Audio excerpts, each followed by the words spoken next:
Because when we think about church, we often just think about me coming in, finding my seat, engaging with God, hearing the sermon, then heading out. But this passage says that there's a lot more to church than just what you're getting out of it. But it's about encouraging one another, being with God's people.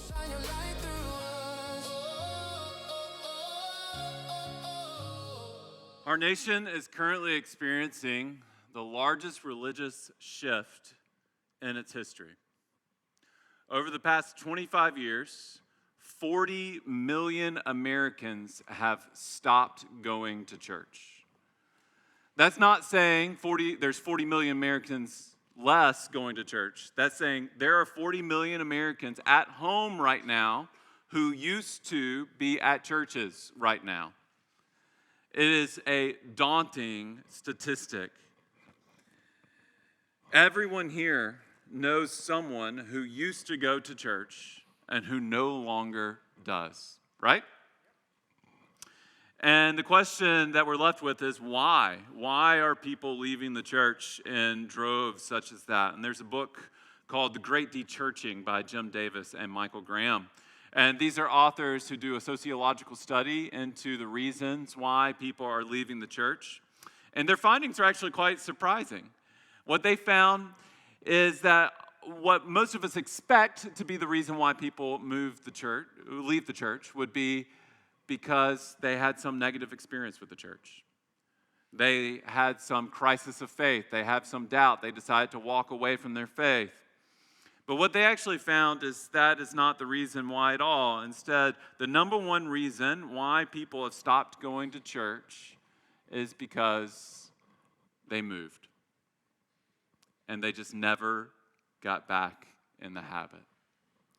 You see, maybe it has more to do with the fact that our society moves more often now than it ever has in its past, than it does with actual change in belief that we have. This is what they say. Listen to this quote. Roughly 3/4 of the people who left the church did so casually for pedestrian reasons, including moving, the inconvenience of attending, kids' sports activities, or family changes like marriage, divorce, or having a new child. Another assumption that we might have about why people leave the church is maybe they went to one of the secular universities and they got educated and then they all of a sudden were doubting their faith. But actually what the findings say is kind of the exact opposite. While most people, there's about 16% of Americans who left the church, 16% of people who are no longer coming, only 3% of those who have graduate school degrees. And so education actually inverse correlates with leaving the church. The more educated you are, the more committed to the church you tend to be, which is something I see. I see that people it's not that they're coming in blind faith. People are inspecting the evidence of Christ and finding it satisfying and deciding to come to Him. So with all this in mind, I just want us to take a moment this morning to consider, why are you going to church? I mean, you're here, unless you're not, and you're online. But why are you coming to church? Why did you show up this morning? I recognize that some of you might be asking the same question right now. Why did I show up this morning? Why did I get out of my warm bed and come over here where I might risk losing my parking spot at my house to go somewhere where there is no parking and I have to steal someone else's parking spot to come in, or I have to ride a shuttle? I rode the shuttle this morning. It wasn't too bad, guys. Kind of enjoyable, actually. Or you have to get on the T, trek through the snow. If one of your non-church going friends asked you, why do you go to church? What would you say? Are you prepared for that question? I think a lot of us would say, well, I go to church because I'm a Christian. And then what if they say, well, can't you be a Christian without going to church? Well, then that's kind of a fair point. Like, maybe isn't being a Christian about belief in Jesus and not about church attendance? Maybe you might say, I go to church because I find it enjoyable and encouraging. Much better answer, but still not completely inspiring. Lots of people do things that I don't enjoy to do. It's not necessarily that I'm going to do that. Lots of people enjoy bungee jumping. Doesn't mean I'm going to go sign up and bungee jump. Couldn't you say, my church has good coffee when it's not too cold and the coffee maker freezes? None of these reasons feel quite satisfying. Why do we show up for church? And so I want to look at God's word this morning. I have 4 reasons from Hebrews chapter 10 as we continue our series on Hebrews for why we might want to be involved, join, go to a local church. So let's dig in here. First, let us look at what God has done. Let us look at what God has done. Our modern culture says that there are only 2 things worth doing. And you feel this, I'm sure. But those 2 things are, on the one hand, things that improve myself, that are maximizing my personal efficiency, and on the other hand are things that I enjoy. And so on the one hand, you might play video games because you enjoy it. You don't play that because you're improving yourself. On the other hand, which I enjoy, on the other hand, you might work out because you see personal improvement, and most people don't do it because they enjoy it. Church is one of the few things in the world where you walk in, and though we try to make it hospitable for you, but you come in here, it's not for you, though. You know, our world is completely me-centered. What do those 2 things have in common? I'm going to do things that I enjoy. I'm going to do things that improve me. Me-centered. The church is meant to be God-centered. Everything we do here points us back to what he has already done. And that's how we see Hebrews starting. In fact, in this passage, every time in the Bible, when you see God tell people what to do, he always starts with what he has already done. Look at the 10 Commandments. You think about the 10 Commandments, the great 10 list of what we should be doing, top 10 list. How does it start? I am the Lord your God who rescued you out of slavery. Therefore, 10 things.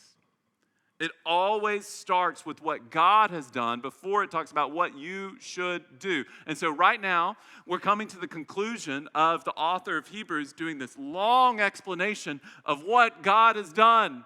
That he is our great high priest, that he's opened up a way through the curtain, that we get to have intimacy with God, not because we've drummed it up, but because of what Jesus has already done for us. We've been doing this since Hebrews chapter 4. And now the author is wrapping all of that up and moving on into the practicals, the application. Here's how he's wrapping it up, okay?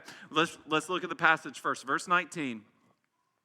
Therefore, brothers, since we have confidence to enter the holy places by the blood of Jesus, by the new and living way that he opened for us through the curtain, that is, through his flesh. And since we have a great high priest over the house of God. Listen to that again. He says, here's what God's done. He's opened up the holy places by the blood of Jesus. Jesus is the new and living way that he's opened. The curtain is open. God did it through his flesh. God did it. And since we have a great high priest, it's all about what God has done before he tells us what we're to do. And this is actually bookending what he started in Hebrews chapter 4. And so when you look at chapter 4, I'm actually going to give you a little diagram here so you can see it.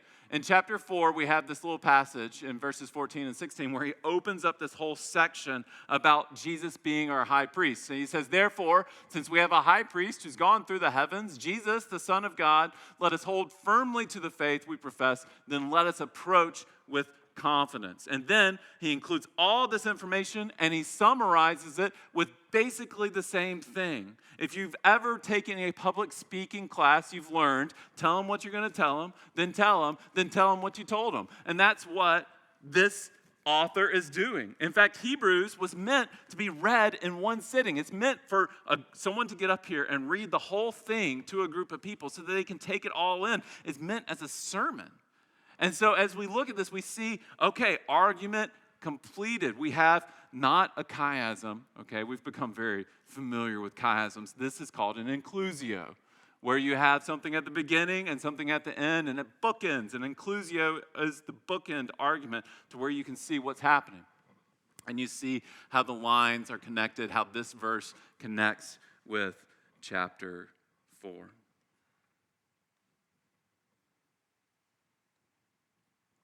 So here, before the author of Hebrews tells us what we need to be doing, we're told of what God has done.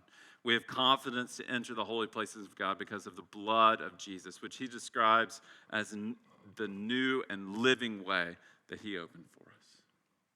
It's new because it was previously unavailable. Previously, they thought about just the sacrificial system and the sacrifice of animals and the purification rites. But now we have a new way, which is through Christ. And that way is not a dead way, even though it's through his blood. He has died, but he has been risen to new life, so we have a living way to come to God. We wake up early on Sunday mornings. We get together to worship. We trek through the snow. We steal people's parking spots because God has done something in history. God has done something in history. What we believe is true. It happened. What we're doing here this morning is not just good vibes. It's not meant just to encourage you. It's meant to remind you of a historical thing that happened, which is God sent his son to pay our penalty that we might go through the curtain and we might have intimacy with him. And so we need to be reminded of truth. We go to church to be reminded of who God is. Second, let us draw near. Let us draw near. I go to church because I desire to draw near to God. Verse 22, let us draw near. After we see what God has done, we say this, let us draw near with a true heart and full assurance of faith, with our hearts sprinkled clean from an evil conscience and our bodies washed with pure water. Look how it starts. Let's just look at the first little sentence, okay? It says, let us.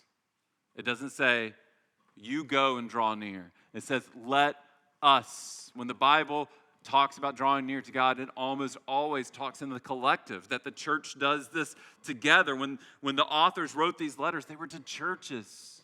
And so the assumption is that the church does this together. We draw near to God. It's a special thing when we gather as God's people. He's present with us. The Bible describes the church as a body, and that when one member hurts, the whole body hurts. Coming together in worship gives us the opportunity to draw near to God together.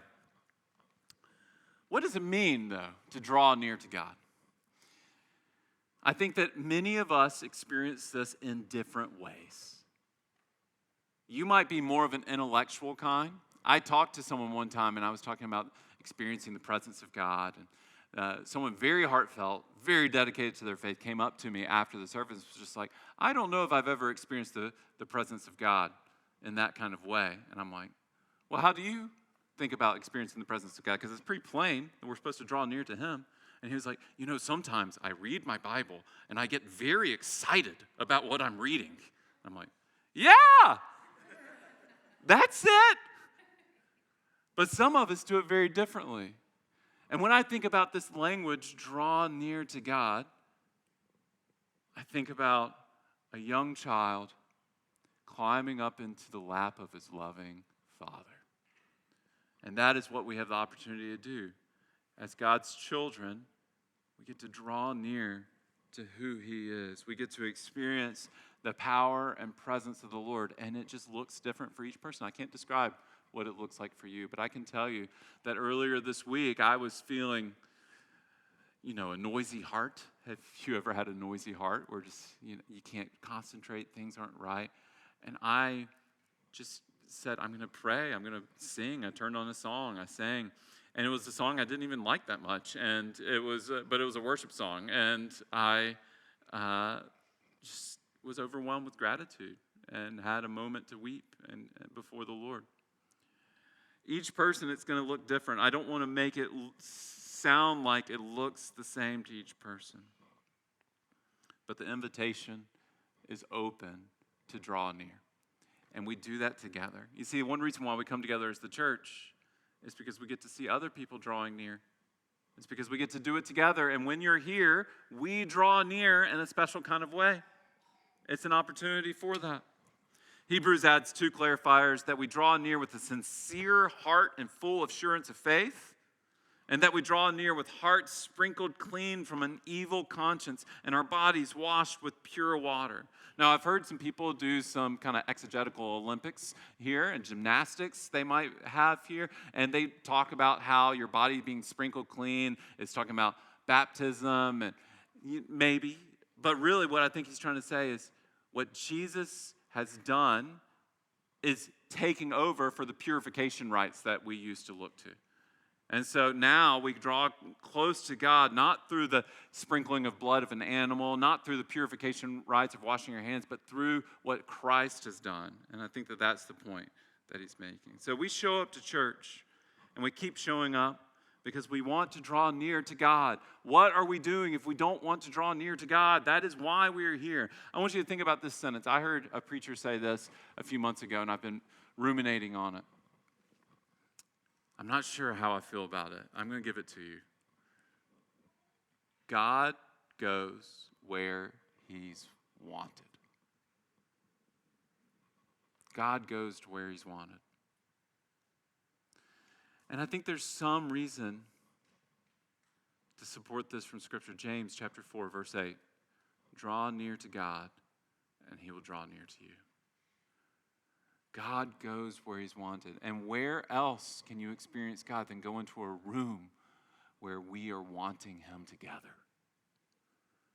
Church, when we come here, we don't come here begrudgingly because we're supposed to. We come here wanting God. And the more that we are coming here saying, I'm hungry, I'm thirsty, would you give me something to drink? And Jesus says, I got some living water. The more he's going to show up. And so we come with a sense of expectation. I took a sabbatical a couple of years ago. Actually, this was the sabbatical before the last, and we went to a few churches. And what I was astonished by one of these churches is that we got there right on time, and we had a hard time finding a seat. Because people wanted to be with God. They came in, first song, no warm-up, hands were raised. I was like, all right, let's go. People were wanting him. And may that be us. Now, I know for me, a lot of times I need a moment to wake up. I need a moment to get here, have a little bit of coffee, get my soul lined up, feel like I'm saved again. And that might be you too, but I think that God does go where he's wanted. And we draw near, and that's one reason why we come. The third thing, so first we come to be reminded of the truth of the gospel. Second, we draw near to God with our brothers and sisters. And third, we hold fast to our confession. Let us hold fast to our confession. Verse 23, let us hold fast in light of everything that God has done. Let us hold fast the confession of our hope without wavering, for he who promised is faithful. To hold fast means to grab onto something and not let it go. I saw a video earlier this week, maybe you saw this too, of a woman who had almost fallen off of a ski lift. And she had just reached up and grabbed, and her friends were grabbing her, and that's what it means to hold fast. That's nightmare fuel to like dangle from a ski lift all the way up, but she's holding fast, you better believe it, because it's all that she's got to keep her alive until she gets to the top. Over the years, I've met a lot of people who have wandered away from the faith, who have not held on to their confession. And some of them started having doubts while they were in the church. But I will tell you that the majority of those who walk away from the faith walk away from the church first, not second. Their faith is fine until they wander from the church and they're not surrounded by the people of God, reminding them the truth. And then all of a sudden, their grip starts to loosen on their faith. Now, that's not to say that you can't have doubts. We hold fast to our confession. This is a church where we want you to vocalize your doubts. We want to talk to you, to process those, because we believe there are actually real answers to our real questions that we have. You will not be demonized for having doubts here. But we also want to encourage you to hold on to your faith, unwavering. You see, when you're not actively involved in a church week in and week out, it's much easier for your faith to waver. I feel this. When I went on sabbatical last summer, we went to church every week. But when I have missed church on occasion, when I'm on vacation or whatever it might be happening, man, the faith wavers. It's not quite the same when you're not with God's people week in and week out. We worship God to be reminded of the truths. This means that our beliefs, our confession, it matters. This is why we put the Word at the center. We have to hold on firm to the confession of our faith. We put the Word at the center because we believe that it's through the Word God speaks. Let me just give you another reason to be here at church. We're here to hear. We're here to hear from God. We believe God speaks through His Word, and we respond. God does it, we live, we worship, we respond to what He has done. We do this because God is really among us. Lastly, we come together each week to encourage one another. Number 4, let us encourage one another. Verse 24, let us consider how to stir up one another to love and good works, not neglecting to meet together as is the habit of some, but encouraging one another, and all the more as you see the day drawing near. This is the final nail in the individualism coffin that we often think about church. Because when we think about church, we often just think about me coming in, finding my seat, engaging with God, hearing the sermon, then heading out. But this passage says that there's a lot more to church than just what you're getting out of it. But it's about encouraging one another, being with God's people, being arm in arm, speaking to one another, encouraging one another. Worship together makes our worship powerful. Every Sunday morning this happens to me. I come in here with a lot of things going through my head, okay? This is my job. I am full-time at the church. I'm always thinking about all the things that are going wrong. I'm trying not to open my phone to jot down the things that I'm noticing. That's all these little details and everything. I'm coming in here worried about the heat, worried about kids, worried about all the different things. And a lot of times I'm not ready to worship. And then when we start, I see, a dear sister raising her hands in worship. Or I see a brother with tears streaming down his face. Or I see someone sitting and kneeling and praying. And all of a sudden, I'm reminded that God is moving in each person's life, and it's encouraging to me. Your mere presence is encouraging to other people in the room. Now, you're not meant to be doing that performatively, of course. It's meant to be genuine. But your mere presence here encourages the other brothers and sisters here. And, even just hearing each other's voices, so encouraging to hear the truth sung. Not to mention all the words of encouragement that happen in the back, in the hallway. The conversations shared over bagels that turn into longer conversations shared over lunch or dinner that turn into friendships that last a lifetime. This regular coming, it's important. I don't remember where I read this, but many years ago I read someone's theory about what was wrong with our political system. And it kind of sounds potential. But what they said is that in the 90s, led by the Republican Speaker Newt Gingrich, many of the Republican and Democrat senators and congresspeople were encouraged to live in their own districts instead of living in D.C.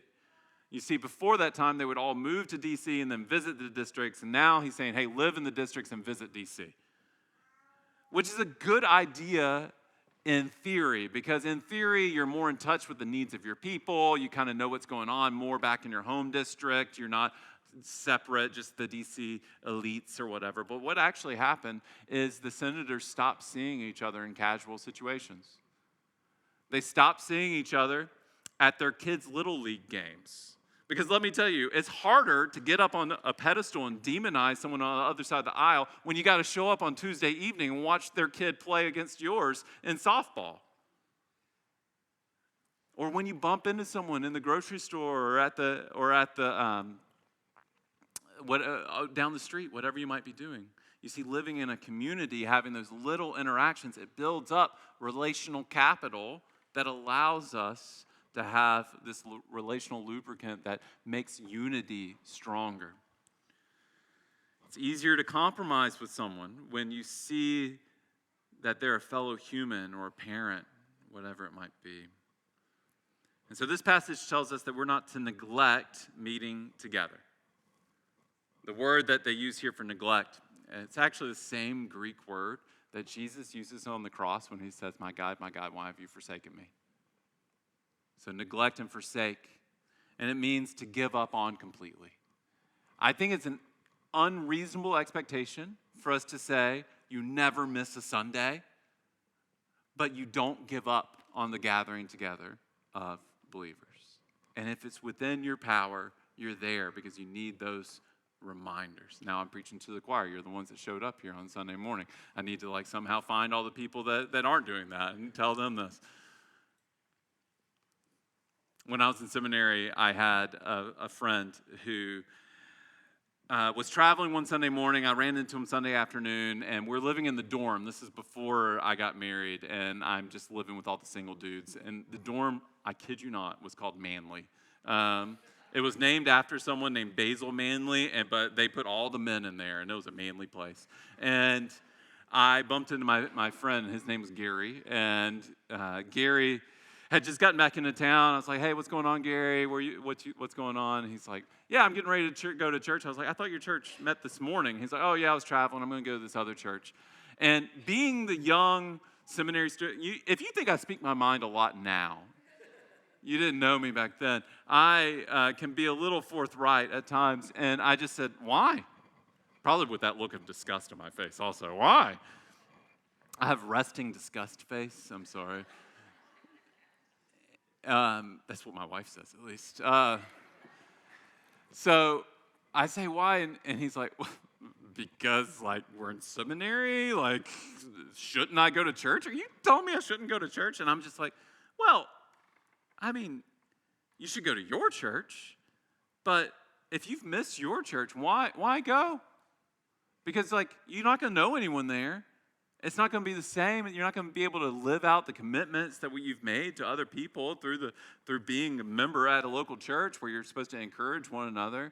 And he was like, all right, man, cool, I'm going to church. I actually look back on that and I'm like, oh, that was a little too aggressive. There's nothing wrong with visiting a church if you missed your church service.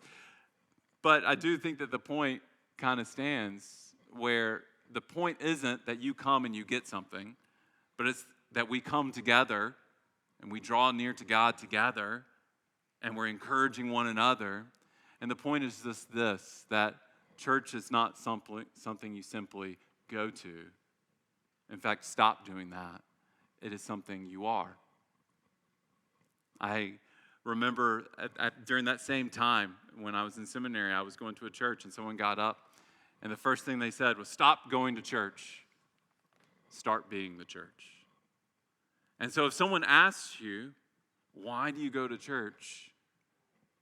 Probably the best response is, it's not just something I go to, I just am the church. I just am committed to these people. It's part of what God has called me to. Now, you might not say it all like that if a non-church friend, but you'll find a way. It is something that you are. This is why the term virtual church is an oxymoron. Church means assembly. It means you get together with other people. We have to come together. Now, there's nothing wrong with watching a church service online. I've watched plenty of church services online. I've listened to hundreds and hundreds of Tim Keller sermons online. But online church cannot replace the experience of being a part of a body. You need to be in the room, if possible. I know some, it's not possible. They might be sick or elderly, whatever it might be. But the reality is that you need relationships because encouragement can't happen in isolation. The point is not that attending a church makes you a Christian. But the point is that attending church is something that Christians do.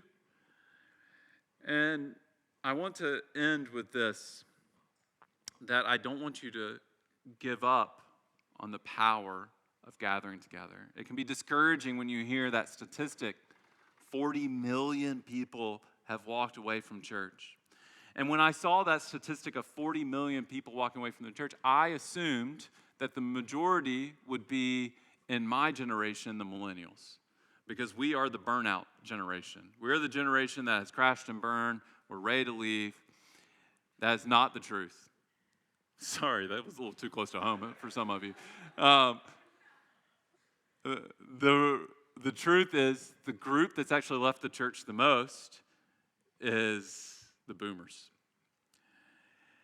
And what's actually happening is that the younger generations are coming back to church. They're coming back to the Lord.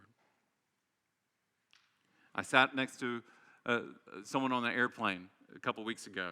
I was taking a quick trip to preach at a church, and there was a sports team that got on the airplane. I ended up getting sat right next to one of the members of the sports team, and I don't really try to have much of a conversation. I said hello and whatnot. He was like, "Hi, how you doing? Where are you going? What do you do?" "Oh, okay." And then wait for them to ask me. If they ask me, I have to tell them I'm a pastor, and then it's like, "All right, you know what we're doing here." But if they don't ask, I'm like, "Cool, I'm just going to, read or work on my sermon." In this case, I needed to finish my sermon. And I'm halfway through this flight, and I look over, and she pulls out a book, and she starts reading The Divine Conspiracy by Dallas Willard. And I'm like, whoa, that book's like 30 years old, first of all. It's older than you. Second of all, Dallas Willard's like one of my heroes. That's like the last thing I would have expected you to pull out of your bag. So I just lean over. I'm like, "Are you reading Dallas Willard?" And she's like, "Yeah." And he's one of my heroes. "Are you a Christian?" "Yes." Did you grow up in church?" She went to Pitt, not like a super Southern Christian staple Christian school. It was just University of Pittsburgh. And she's like, "I just started reading the Bible. I got interested. And then a friend invited me to church." I was like, "Is that like common?" She was like, "Yeah. A lot of us on the sports team, we go to church and we go to FCA." Guys, God has not left us. He has not forsaken us. If I think about the best analogy, it might be more like Gideon, where he's stripping away all the things that we can say, "We did this." And he's showing us that he's going to leave us a true remnant, and that when revival happens, it's because of him. When he brings people back, it's not because just the church had power. It's because God has power, and he's saving people. And friends, that can start right here. Where else would it be better to show God's glory than to start that type of movement in a place like Somerville, Boston area? Why go to church? We need to be reminded of the truth. We draw near to God. We hold fast to our faith. We encourage one another. Which of these do you need to focus on? Pick one this week. Pick one. Maybe you need to draw near to God. Maybe you need to hold firm to your faith. What essential question about your faith do you need to get an answer to today? I can't promise I'll be able to give it to you, but I can try. And maybe you need to find someone to encourage. God has you here for a reason. We're a city on a hill.